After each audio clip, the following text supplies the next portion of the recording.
let's continue on with this question. This is part B. Find the gradient of the line DC. So now they give us this point D, and they tell us it has coordinates negative 3, 1.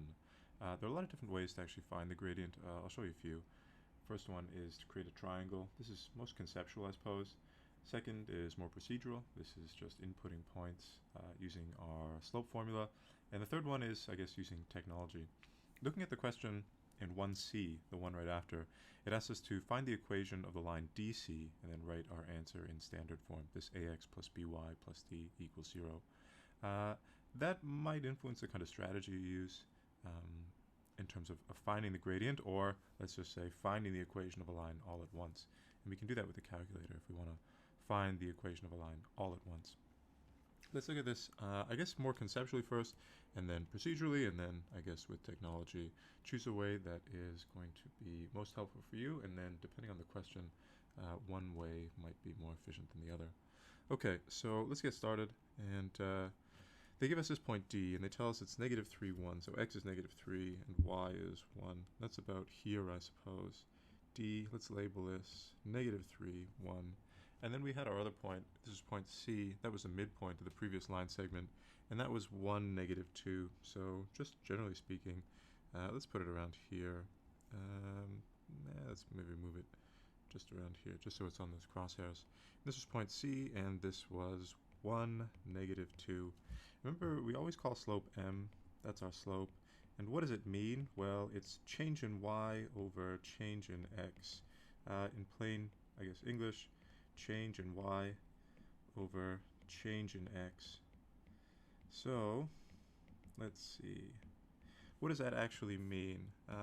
Let's again imagine that we're starting at this y coordinate of 1, and we want to go down to negative 2. What is our change in y? Well, we're at 1, and we go down to negative 2. What does that mean? That means we've gone down, well, negative 3. If we started at 1 and we're down to negative 2, we've gone down 3. And then if we ask ourselves, well, what's a change in x? This is our x-coordinate, negative 3, and this is our x-coordinate, 1. What's our change in x if we go from negative 3 to 1? Well, we go across 4. And then we can just use that in our slope formula. We said slope is change in y over change in x. Well, change in y, we said, was negative 3. And change in x, we said, was 4. And that is our slope, so we can go ahead and circle that. This is m. That's our slope, and it's negative 3 over 4. Nice kind of conceptual way. It's a rate of change. That'll get us the answer. Let's look at a way that is, I guess, hopefully equally familiar, and this is your slope formula that you have in your book. So m is equal to, again, change in y over change in x. This delta just means change in. And what is our formula? Well, it's y2 minus y1 over x2 minus x1. Remember, x1, x2 refers to the different coordinate points. So I guess we can go ahead and I guess we could label these. So what is x2 and x1? Let's go ahead and actually write these out. We have c, which was negative 3, 1, and we had d, which was 1, negative 2. We can call this x1, and we can call this x2. And I guess we can call,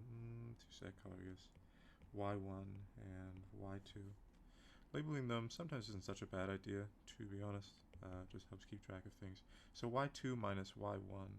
Remember, it doesn't really matter the order as long as you're consistent.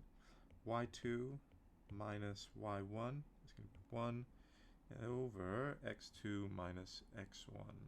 So x2 we said was 1 minus x1, negative 3. And then just watch your integers. Negative 2 minus 1 is going to be negative 3, and 1 minus minus 3 is going to be positive 4. And there we have it. Once again, m is equal to negative 3 over 4. All right. Lastly, let's just switch to, I guess, technology. This way might be beneficial in this case just because we have, I guess, a question that says, write the equation of the line, and we can find the slope and the equation of the line, the y-intercept, all in one go with technology. So let's take a look. Here it is. Alright, switching over to the calculator let's go into data and spreadsheets, define the variables. This is x, this is y. We're going to have two coordinate points. One of them is negative 3, 1. This is point D. And the other is 1, negative 2. Alright, after that, menu, statistics, stat calculations. We want to write a linear regression. To find your variables, x of course is x, and y is y. After that, they give us our slope and our y-intercept. So, I mean, what are we talking about here? I guess just once more, going back to this screen, m is equal to negative 0.75, and you can convert this to a fraction on your calculator, but hopefully you recognize 0.75, that's equal to negative 3 over 4. Okay. So, let's work with that. Let's work with the next question. So this one right here. So we know the slope is negative 3 over 4.